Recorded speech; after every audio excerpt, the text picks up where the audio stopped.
राधे राधे सभी को। इस वीडियो में बात करेंगे सूर्य देव के बारे में। देखिए, सूर्य देव सारे संसार को रोशनी देते हैं। उनकी रोशनी, उनका प्रकाश ये सोचकर नहीं आता कि कोई अमीर है, कोई गरीब है, कोई महल में रह रहा है या कोई झोपड़ी में रह रहा है। सूर्य देव का काम है सबको निस्वार्थ प्रकाश देना, उनकी सेवा करना। इसी तरह आप जब कुंडली से कनेक्ट करेंगे अपने सूर्य के बारे में, तो आप देखिए कि आप क्या कर रहे हैं। आप संसार में स्वार्थी बनकर जी रहे हैं या निस्वार्थ बनकर जी रहे हैं आप।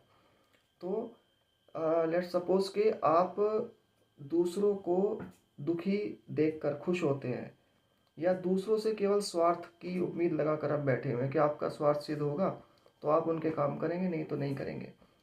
तो यहाँ पर आप अप्रत्यक्ष रूप से अपने सूर्य को खराब कर रहे होते हैं, क्योंकि सूर्य का तो मेन काम यही था ना कि निस्वार्थ रोशनी देनी है, प्रकाश देना है।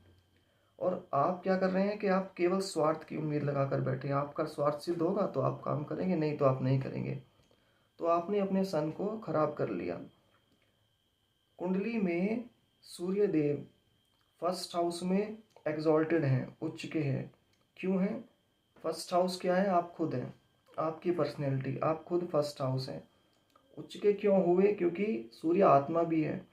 जब व्यक्ति अपनी अंतर आत्मा में रमण करता है तो उसका सूर्य उच्च का होता है, इसीलिए फर्स्ट हाउस में सूर्य उच्च के हैं। और वो नीच के कहाँ पर हो रहे हैं? सेवंथ हाउस में, ठीक उसके अपोजिट। यानी कि भोग विलास के घर में जाकर सूर्य नीच के हो जाते हैं। तो जब व्यक्ति केवल अपने भोग विलास पर ध्यान देता है, उसे अपनी आत्मा से मतलब नहीं होता, वो केवल अपने मन के बहकावे में आकर संसार में भटक रहा है, तो सूर्यदेव नीच के हो गए। तो यही मेन चीज़ है कि आपको अपने सूर्य को ठीक करना है तो निस्वार्थ होकर जीना पड़ेगा। और सूर्य देव कुंडली में फिफ्थ हाउस के नेचुरल लॉर्ड होते हैं। फिफ्थ हाउस ज्ञान, बुद्धि, विवेक का है। आप उसी से काम नहीं ले रहे हैं तो सूर्य देव को कैसे ठीक करेंगे? तो सबसे पहले आपका धर्म होना चाहिए कि आप संसार में निस्वार्थ होकर जिएं और केवल अपने फायदे के लिए दूसरों को कष्ट ना दें। तब आप अपने सूर्य को ठीक कर रहे होते हैं।